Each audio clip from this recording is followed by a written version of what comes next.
നമസ്കാരം. മലയാളി വാർത്ത ആനുകാലികത്തിലേക്ക് സ്വാഗതം. നമസ്കാരം.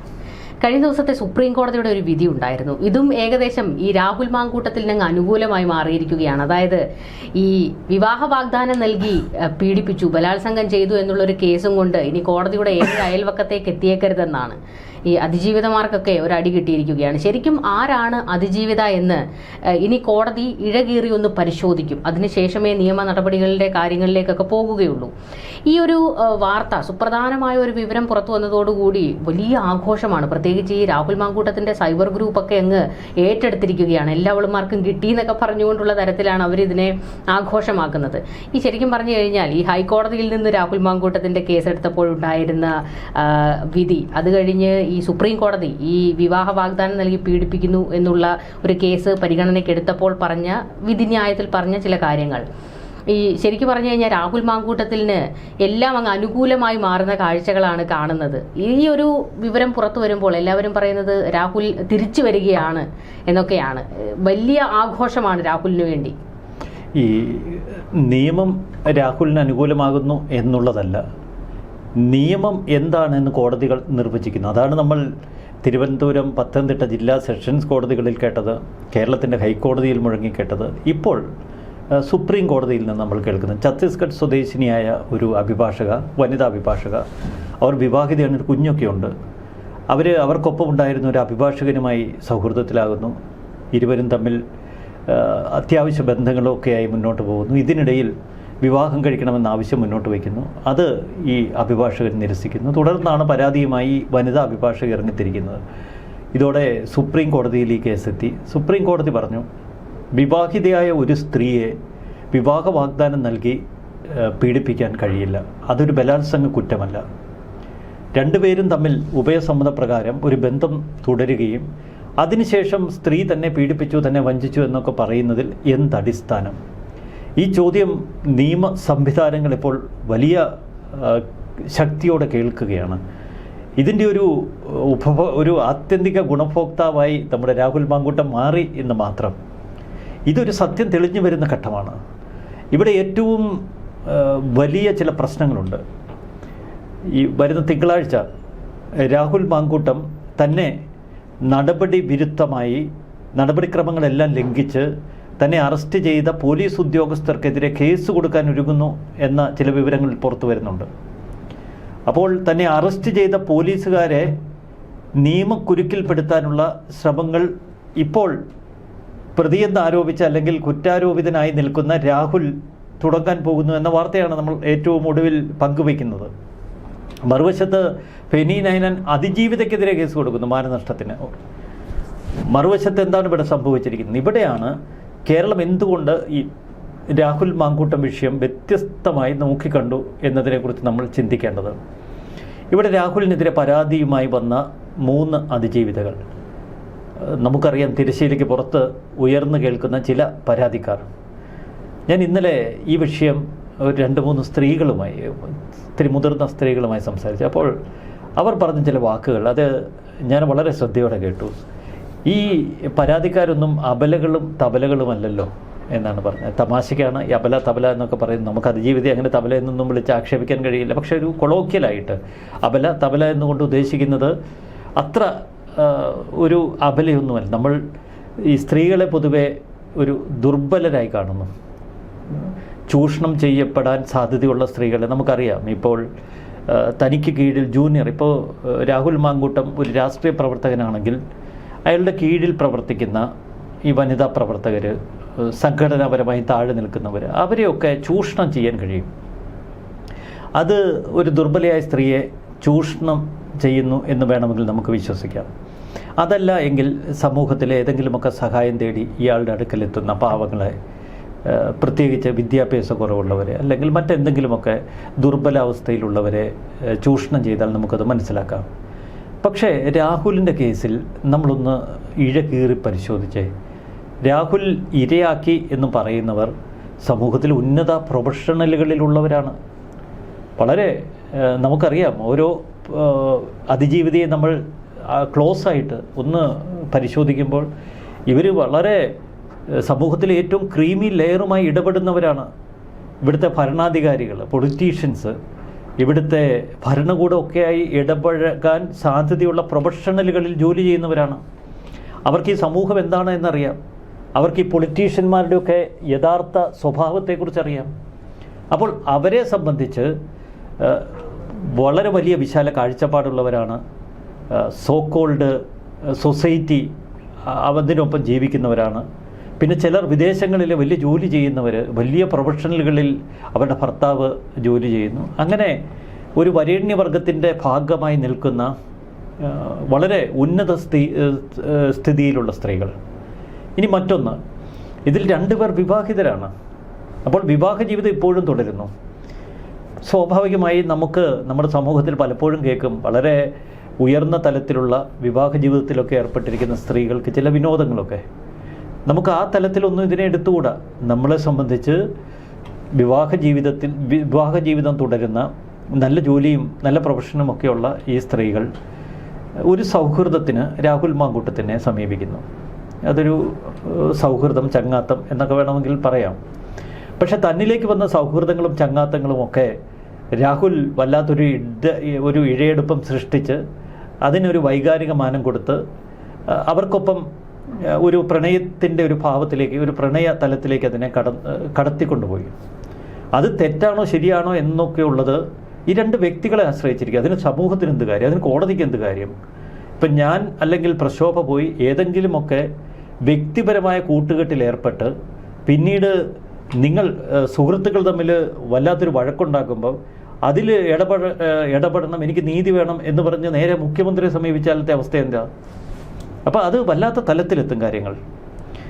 അതുകൊണ്ട് വ്യക്തിപരമായ സൗഹൃദങ്ങളുടെ പേരിൽ വഴക്കുണ്ടാകുമ്പോൾ, വ്യക്തിപരമായ സൗഹൃദങ്ങളുടെ പേരിൽ വലിയ ദുർഘടാവസ്ഥ ഉണ്ടാകുമ്പോൾ അത് നേരെ കോടതിയിലേക്ക് വലിച്ചഴിച്ച് കൊണ്ടുപോവുക, പോലീസിന് കൊണ്ടുപോയി കൊടുക്കുക, ഇവിടെ മുഖ്യമന്ത്രിക്ക് കൊണ്ടുപോയി കൊടുക്കുക. അതല്ല നമ്മളിവിടെ കണ്ടത്.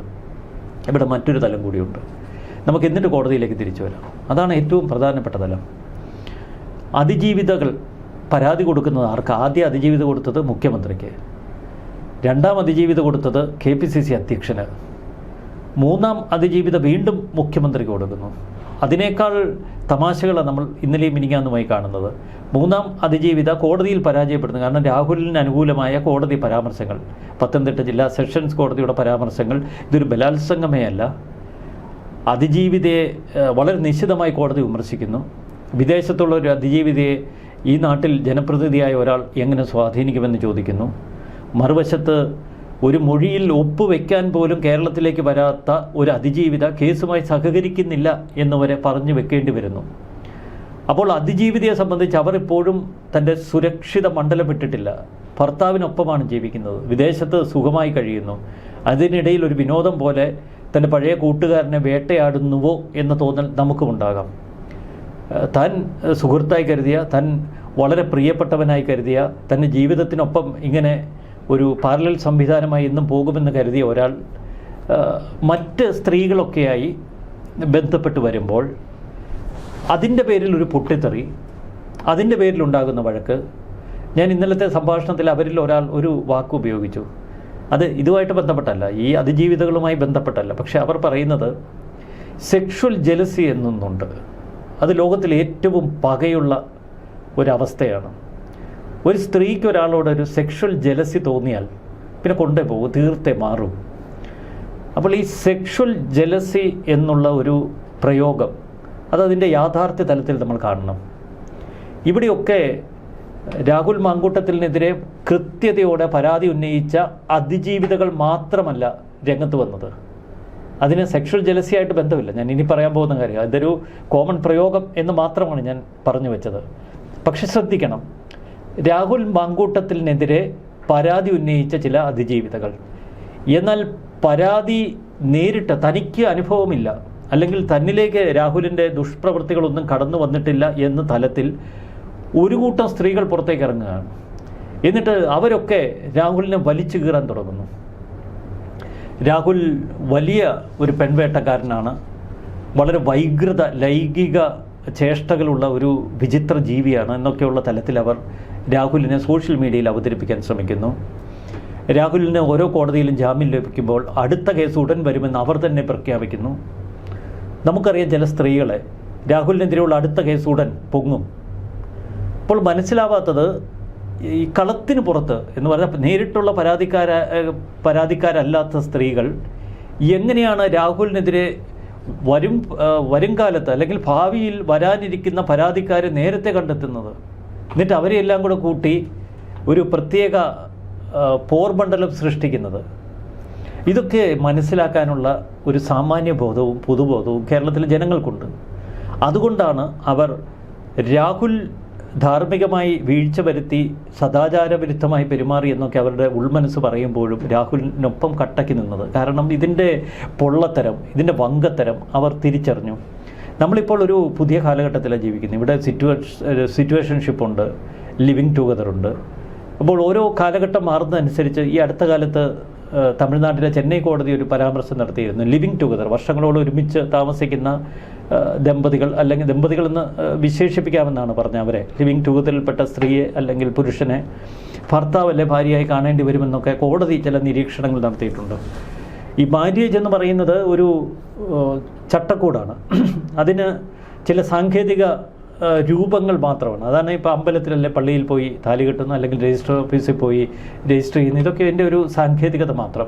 ഒരു ക്രമവൽക്കരിക്കുക അല്ലെ വ്യവസ്ഥാപിതമാക്കുക അതിൻ്റെ ഒരു മാർഗ്ഗങ്ങളാണ്. പക്ഷെ അതിലപ്പുറത്തേക്ക് പല മനുഷ്യ മനസ്സുകളും ഇന്ന് വളർന്നു കഴിഞ്ഞു. അതുകൊണ്ടാണ് സിറ്റുവേഷൻഷിപ്പ് എന്നൊക്കെ നമ്മൾ വിശേഷിപ്പിക്കുന്നത്. പിന്നീട് ഈ പോളിഗമി അല്ലെങ്കിൽ അത്തരം ചില സ്വഭാവ സവിശേഷതകളുള്ളവർ, അവരെ നമുക്ക് തീർത്തും ആക്ഷേപിച്ചുകൂടാ. അവരെ വേണമെങ്കിൽ കൗൺസിലിങ്ങിന് വിധേയമാക്കാം, അല്ലെങ്കിൽ മറ്റ് ചില ആരോഗ്യ പ്രശ്നങ്ങളുടെ പേരിൽ അവരെ നമുക്ക് പരിശോധനയ്ക്ക് വിധേയമാക്കാം. അതല്ലാതെ മനുഷ്യരെ അവരുടെ ചില സ്വഭാവ സവിശേഷതകളുടെ പേരിൽ മാത്രം ഒരു സാമൂഹ്യ വിരുദ്ധൻ അല്ലെങ്കിൽ ഒരു ക്രൂരനായ ക്രിമിനൽ എന്നൊക്കെ വിളിച്ച് നമുക്ക് പുറംവാതിലിന് പുറത്തേക്ക് അയാളെ തട്ടിയെറിയുക അത്ര എളുപ്പമല്ല. കാരണം കാലഘട്ടത്തിനനുസരിച്ച് നമുക്ക് ജീവിക്കണം. ഇവിടെ നമ്മൾ അതിനു വേണ്ട മാനദണ്ഡമാക്കുന്നത് നിയമ സംവിധാനത്തെയാണ്. അതുകൊണ്ടാണ് നിയമത്തിന് കൂടുതൽ പ്രാധാന്യം വരുന്നത്. രാഹുലിനെതിരെ കേസ് ഉയർന്നു വന്നപ്പോൾ നമ്മൾ ആദ്യം എന്താ പറഞ്ഞത്? പോലീസ് അന്വേഷിക്കട്ടെ. പിന്നീട് കോടതിയുടെ പരിഗണനയിലേക്ക് വന്നപ്പോൾ കോടതി പറയട്ടെ.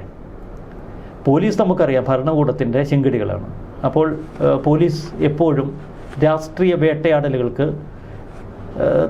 രാഷ്ട്രീയ എതിരാളികളെ കടന്നാക്രമിക്കും, അതിൽ സംശയമില്ല. ഞാൻ ചോദിക്കട്ടെ, ഇക്കഴിഞ്ഞ ഫെബ്രുവരി 1-ാം തീയതി തിരുവല്ല എന്ന നഗരത്തിൽ പട്ട പകൽ ഒരു 1-ാം നിലയിലെ സ്പാ സെൻറ്ററിനെ കുറിച്ചുള്ള ആരോപണങ്ങൾ നമുക്ക് ഒരിക്കലും ഉന്നയിക്കാൻ കഴിയില്ല. കാരണം വ്യവസ്ഥാപിത മാർഗങ്ങളിലൂടെ ആ നഗരത്തിൽ പ്രവർത്തിക്കുന്ന ഒരു സ്ഥാപനമാണ്. ആ സ്ഥാപനത്തിന് മുന്നിലേക്ക് 10 ഗുണ്ടകൾ വന്നിറങ്ങുന്നു. 4 ഗുണ്ടകൾ വാഹനത്തിൽ നിന്ന് വടിവാൾ ശേഖരിക്കാൻ നിൽക്കുന്നു. ബാക്കിയുള്ളവർ ഈ സ്പാ സെൻറ്ററിലേക്ക് ഇരച്ചു കയറുന്നു, വാതിൽ കുറ്റിയിടുന്നു, മെയിൻ സ്വിച്ച് ഓഫ് ചെയ്യുന്നു. അവിടെ ഉണ്ടായിരുന്ന റിസപ്ഷനിലിരുന്ന് ജീവനക്കാരിയെ തള്ളിമാറ്റി റിസപ്ഷൻ്റെ കസേരയിൽ കയറിയിരിക്കുന്നു.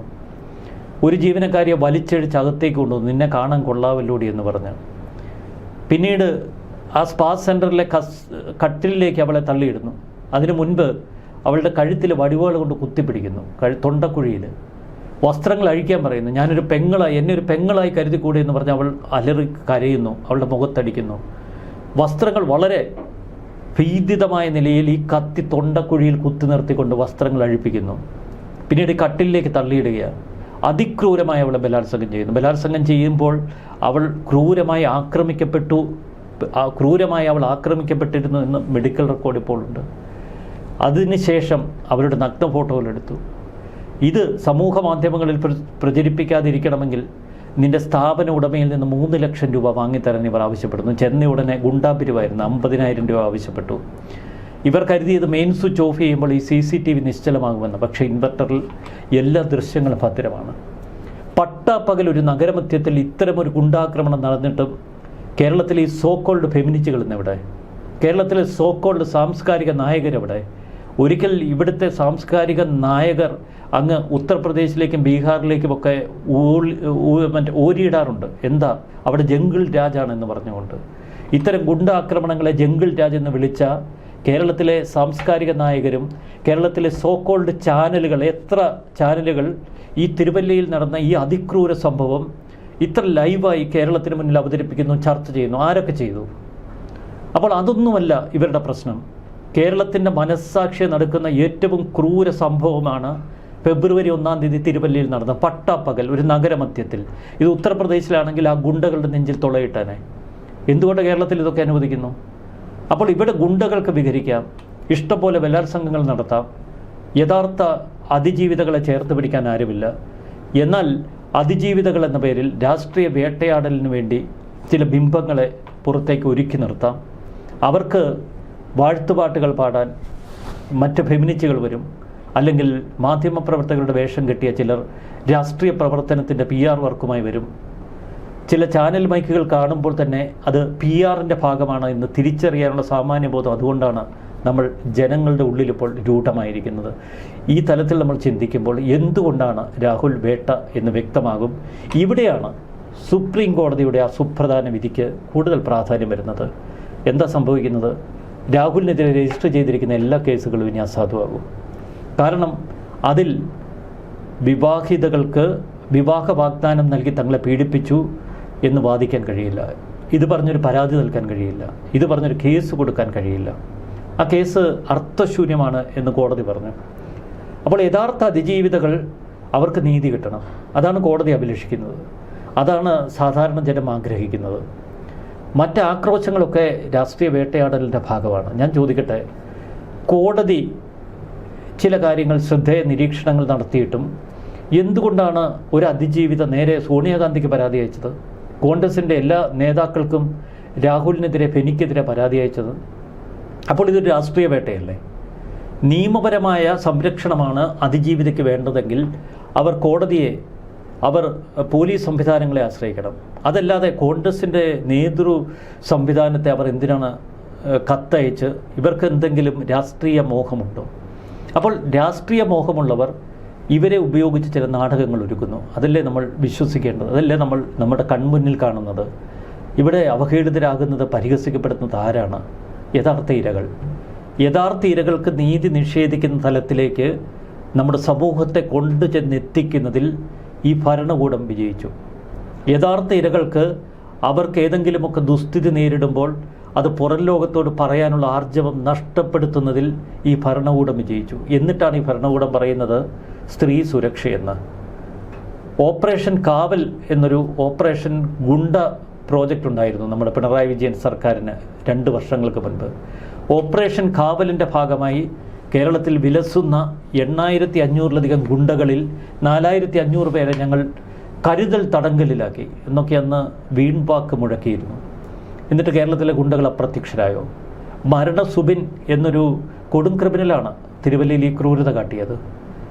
അപ്പോൾ നമ്മൾ യഥാർത്ഥ ക്രൂരതകൾ മൂടിവെക്കാൻ ഒരു കൂട്ടർ ശ്രമിക്കുന്നു, മറുവശത്തെ രാഷ്ട്രീയ വേട്ടയാടലിന് ഈ പീഡനങ്ങളും ബലാത്സംഗ പരാതികളുമൊക്കെ ഉപയോഗപ്പെടുത്തുന്നു. എത്ര വൈരുദ്ധ്യമാണ്! ഇവിടെ ഹൈക്കോടതിയുടെ ഒരു നിർണായകമായിട്ടുള്ള ഒരു നിരീക്ഷണം ഉണ്ടായിരുന്നു. അതായത് ഈ പറയുന്ന പോലെ തന്നെ ഈ വിവാഹ വാഗ്ദാനം നൽകി പീഡിപ്പിച്ചു എന്നൊക്കെ ഉള്ളത് അത് മുഖവിലേക്ക് എടുക്കാൻ കഴിയില്ല എന്നുള്ള രീതിയിൽ തന്നെയായിരുന്നു കോടതിയും സംസാരിച്ചത്. രാഹുൽ ഒരു അവിവാഹിതനാണ്. അയാൾക്ക് ഏതെങ്കിലും ഒരു സ്ത്രീകളുമായിട്ട് ഉഭയസമ്മത പ്രകാരം ഒരു ബന്ധമുണ്ടായാൽ അതിനെ എതിർക്കാൻ ഇവിടുത്തെ നിയമത്തിന് കഴിയില്ല എന്നുള്ളതായിരുന്നു കോടതി പറഞ്ഞു വയ്ക്കുന്നത്. അതിനുശേഷം നമ്മൾ കേട്ട, അതായത് ഈ CPM-ൻ്റെ സൈബർ ഗ്രൂപ്പുകളിൽ നിന്ന് വന്ന ഒരു വാദമുണ്ടായിരുന്നു. അതിൽ വലിയ രീതിയിൽ അത് വൈറലാക്കി. അതായത് കോടതി പോലും രാഹുലിന് ഇപ്പോൾ ഉഭയസമ്മതൻ രാഹുലിന് പീഡിപ്പിക്കാൻ അവസരം ഇട്ട് കൊടുത്തിരിക്കുകയാണ്. അതായത് കോടതി നിയമപരമായി പറഞ്ഞ ഒരു കാര്യത്തെ ഈ രീതിയിൽ വ്യാഖ്യാനിക്കാൻ ഇട്ടുകൊടുത്തു.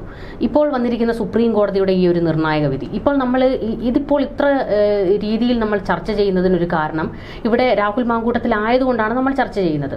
എന്നാൽ ഇതിന് 100,000 കേസുകൾ ചർച്ച ചെയ്യപ്പെടാതെ പോകുന്നുണ്ട്. ഒരുപാട് പുരുഷന്മാർ ഇത്തരത്തിൽ ഉള്ള പ്രതിസന്ധികളുമായിട്ട് കോടതികൾ കയറിയിറങ്ങുന്നുണ്ട്. അതായത് ഈ വിവാഹ വാഗ്ദാനം നൽകി പീഡിപ്പിച്ചു എന്നുള്ള രീതിയിൽ. അവിടെയാണ് സുപ്രീം കോടതിയുടെ ഈ സുപ്രധാനമായ വിധി വരുന്നത്. പക്ഷേ അതൊന്ന് എടുത്തു കാണിക്കാൻ, അല്ലെങ്കിൽ അതിൻ്റെ ഇഴകീറി പരിശോധിച്ച് ഒരു ചർച്ച ചെയ്യാൻ പോലും ഇവിടുത്തെ മാധ്യമങ്ങൾ തയ്യാറാകുന്നില്ല. കാരണം തൊട്ടിപ്പുറത്ത് രാഹുലിൻ്റെ കേസ് കിടപ്പുണ്ട്.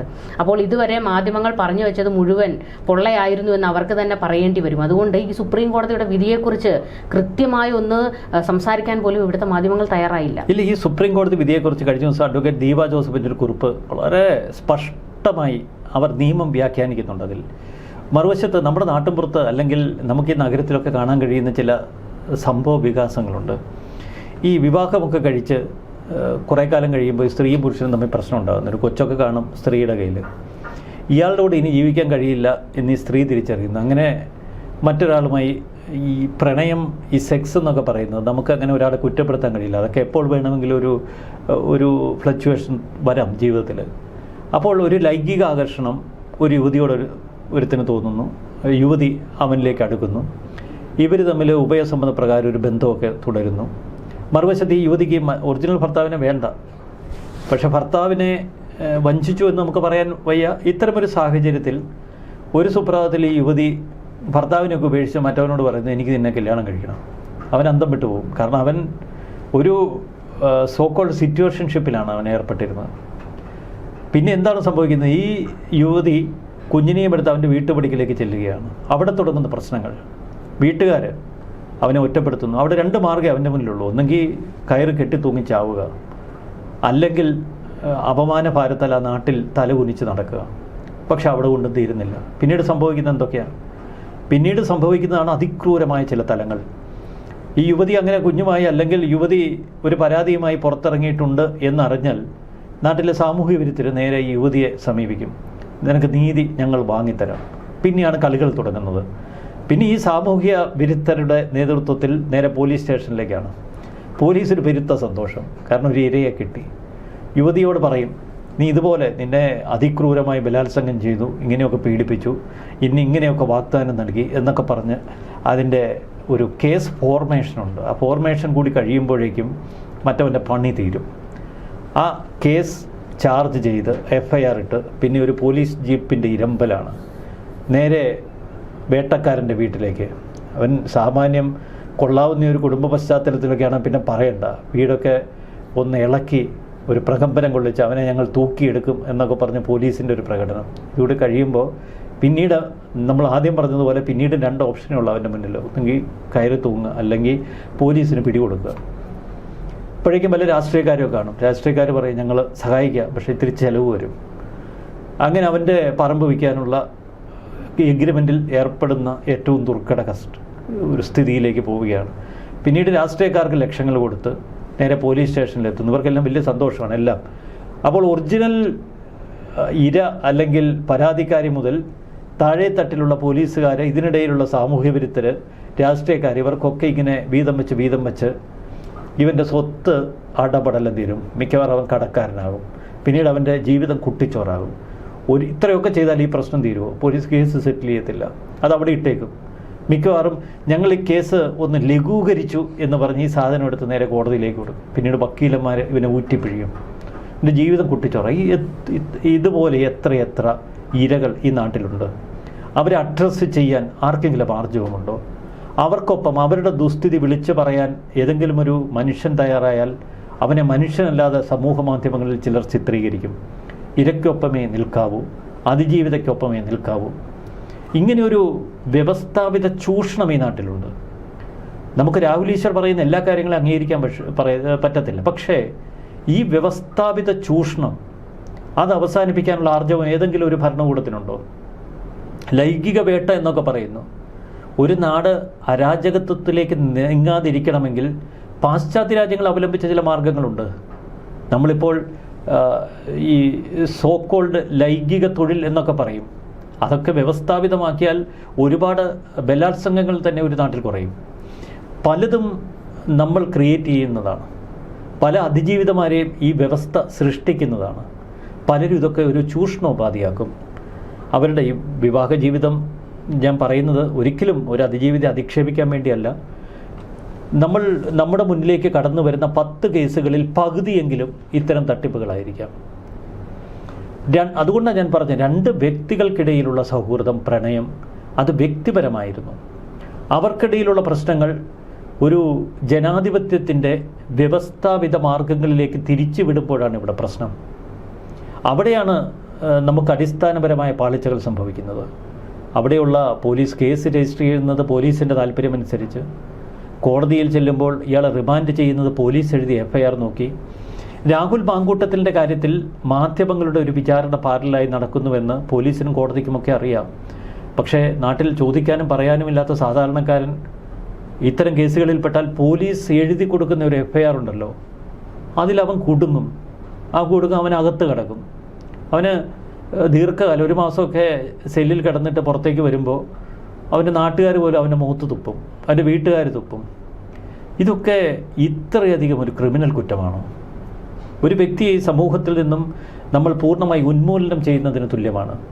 എത്ര കൊലപാതകങ്ങൾ ഈ വ്യവസ്ഥ നടത്തിയിട്ടുണ്ട്. ഈ സമൂഹം ഉത്തരവാദിയാണ് എത്ര കൊലപാതകങ്ങൾക്ക്.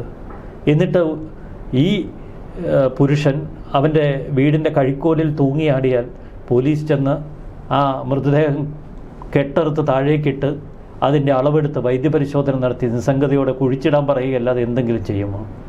നഷ്ടപ്പെട്ടത് അവൻ്റെ കുടുംബത്തിന്, അവൻ്റെ അപ്പനും അമ്മയ്ക്കും.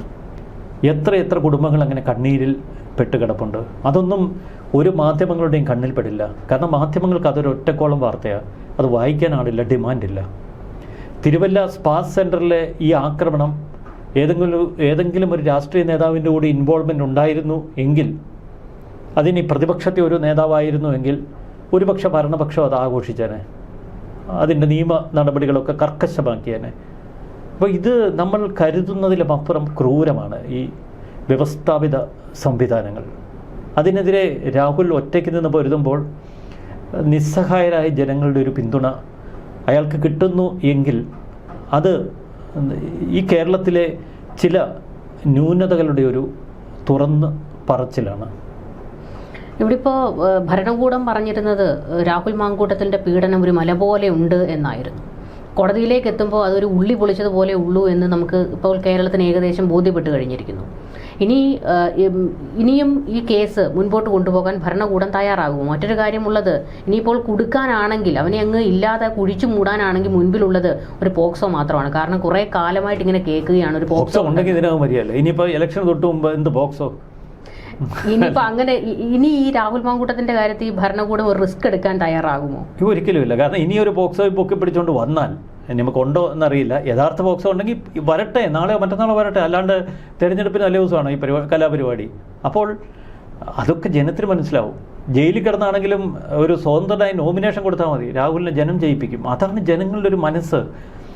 ഇതൊന്നും കാണാതെ രാഹുലിനെ വീണ്ടും പെൺവേട്ടക്കാരനായി ഇവിടെ ആഘോഷിക്കുന്ന മാധ്യമങ്ങളുണ്ടല്ലോ, ചില സോക്കോൾഡ് സദാചാരവാദികളുണ്ടല്ലോ, അവർ പലതും തിരിച്ചറിയേണ്ട. ഈ സുപ്രീം കോടതി നിയമത്തിൻ്റെ കണ്ണിലൂടെ നോക്കിക്കണ്ട് ഇത്തരമൊരു പരാമർശം, നിരീക്ഷണം നടത്തുമ്പോൾ അത് എത്ര മാത്രം ഒരു സമൂഹത്തെ ബാധിക്കുന്നു, ഒരു സമൂഹം എങ്ങനെ അത് ഉൾക്കൊള്ളണമെന്ന് ഇവർക്ക് എന്തുകൊണ്ടത് മനസ്സിലാവുന്നില്ല.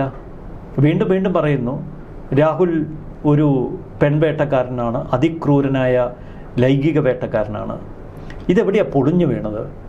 3ാം അതിജീവിതയുടെ കാര്യത്തിൽ നമുക്കറിയാം, അവർ വിദേശത്താണ്, നാട്ടിലെത്തി, അവർ തന്നെ ബുക്ക് ചെയ്ത ഹോട്ടലിൽ താമസിക്കുന്ന, അതിക്രൂരമായ അവരെ ശരീരമാസകലം മാന്തി പൊളിച്ച് ബലാത്സംഗം ചെയ്തതെന്നൊക്കെയാണ് പരാതിക്കാർ പറഞ്ഞത്. ഓക്കെ, എന്നാൽ പിന്നീട് ഫെനി പുറത്തുവിട്ട 2 ചാറ്റുകൾ നമ്മൾ കണ്ടതല്ലേ, ഫെനി പുറത്തുവിട്ട ചില ട്രാൻസാക്ഷൻസ് നമ്മൾ കണ്ടതല്ലേ. ഈ അതിജീവിത ഇവന് ആക്രമിച്ചതിൻ്റെ തൊട്ടടുത്ത് 10ാം ദിവസം 10,000 രൂപ അയച്ചു കൊടുക്കുക, പിന്നെ 2,500, 7,500, 20,000 രൂപ. ആ ഫിഷ് ഏപ്രിൽ 14 അതെ, ഫിഷ് കൈനീട്ടവും കൊടുത്തു. നമുക്കിതൊന്നും മനസ്സിലാവുന്നില്ല. അവിടെയാണ് ഈ ഫെനി നൈനാൻ്റെ വെല്ലുവിളിയിൽ അവർ അമ്പരന്ന് പോയത്. ഇവിടെ പോലീസിന് മുന്നിൽ പരാതി കൊടുത്തിട്ട് കാര്യമില്ലെന്ന് മനസ്സിലാക്കിയാണ് സോണിയാഗാന്ധിയുടെ അടുക്കലേക്ക് ഓടിയത്. എവിടെ പോയി ഈ രാഹുലിനെതിരെ രൂക്ഷമായ ആക്രമണവുമായി ഇറങ്ങിയ MA ഷഹനാസിനെതിരെ ഇപ്പോൾ രാഹുൽ കേസ് കൊടുത്തിരിക്കുന്നു. അപ്പോൾ ഇതൊക്കെ കൃത്യമായി കേരളത്തിന് വിലയിരുത്താൻ കഴിയും. നമ്മളാരും ഈ സ്ത്രീകളെ ആക്ഷേപിക്കാൻ വേണ്ടിയല്ല, അതിജീവിതകൾക്കെതിരെ സംസാരിക്കാൻ വേണ്ടിയല്ല. പക്ഷേ ഇതിൽ നമ്മൾ നിയമപരമായി ഇതൊക്കെ നോക്കിക്കാണുമ്പോൾ ചില സത്യങ്ങൾ നമുക്ക് മുന്നിൽ തെളിഞ്ഞു വരുന്നുണ്ട്. ആ സത്യത്തിനൊപ്പം ചേർന്ന് നിൽക്കാൻ നമ്മൾ നിർബന്ധിതരാകും. അവിടെയാണ് രാഹുൽ തൻ്റെ കേസുകളുടെ ഈ കെട്ടുപാടുകളിൽ നിന്നൊക്കെ മുക്തനായി പുറത്തേക്ക് വരുന്നൊരു കാഴ്ച നമുക്ക് കാണുന്നത്. അത് അംഗീകരിച്ചേ പറ്റൂ. ഇനി അതല്ല വേറെ മാർഗമില്ല. ഇവിടെ ഇപ്പോൾ നമ്മൾ ഒരു നിയമത്തിന്റെ ഒരു പരിരക്ഷ ഉള്ളത് കൊണ്ടാണ് അതിജീവിത എന്നിവരെയൊക്കെ നമുക്ക് പറയേണ്ടി വരുന്നത്. പക്ഷേ ഇനിയിപ്പോൾ ജനങ്ങൾ അവരെ ഏറ്റവും ശക്തമായി പ്രതികരിച്ചു തുടങ്ങിയിട്ടുണ്ട്. അങ്ങനെ അതിജീവിത എന്നവരെ പറയേണ്ട കാര്യമില്ല, അവരെ വിശേഷിപ്പിക്കേണ്ട കാര്യമില്ല. രാഹുൽ ഈശ്വറിന്റെ ഈ പറയുന്ന വീഡിയോകൾക്കകത്ത് പറയുന്നുണ്ട് ആരാണ് ഇവിടെ അതിജീവിത എന്ന് അയാൾ ചോദിക്കുന്നുണ്ട്. ഈ അതിജീവിത എന്ന് പറയുമ്പോൾ തൊട്ടിപ്പുറത്ത് കുറെ അതിജീവിതന്മാരും ഉണ്ട് എന്ന് രാഹുൽ ഈശ്വർ പറഞ്ഞു വെക്കുന്നുണ്ട്. ജനം പ്രതികരിച്ചു തുടങ്ങിയിടത്താണ്, അതായത് ഇവരെ അതിജീവിതമാർ എന്ന് വിശേഷിപ്പിക്കേണ്ടതില്ല എന്ന് മാധ്യമങ്ങളെ പഠിപ്പിക്കുകയാണ്. പൂർണ്ണമായും ശരിയാണ്. കാരണം രാഹുൽ ഈശ്വർ ശരിയാണ് എന്ന് ആ ഒരു കാലഘട്ടം തെളിയിച്ചില്ലേ. രാഹുൽ ഈശ്വർ ജയിലിൽ കിടന്നു ദീർഘകാലമെങ്കിലും രാഹുൽ ഈശ്വർ പുറത്തേക്ക് ഇറങ്ങിയപ്പോൾ രാഹുൽ ഈശ്വറാണ് ശരി എന്ന് രാഹുൽ ഈശ്വറിന് സമൂഹത്തെ ബോധ്യപ്പെടുത്താൻ കഴിഞ്ഞു. നമ്മൾ എന്തുകൊണ്ട് അതിജീവിതകൾക്കൊപ്പം നിൽക്കണമെന്ന് ഈ സമൂഹം നമ്മോട് പറഞ്ഞു തന്നുകൊണ്ടിരിക്കുന്നത്? അത് നിയമത്തിൻ്റെ പരിരക്ഷ. അതേ നിയമത്തിൻ്റെ പരിരക്ഷയാണ് ഇപ്പോൾ രാഹുലിന് കിട്ടിയിരിക്കുന്നത്. അപ്പോൾ അത് ഉൾക്കൊള്ളാനുള്ള ഒരു മാനസികാവസ്ഥ എല്ലാവർക്കും വേണ്ടേ?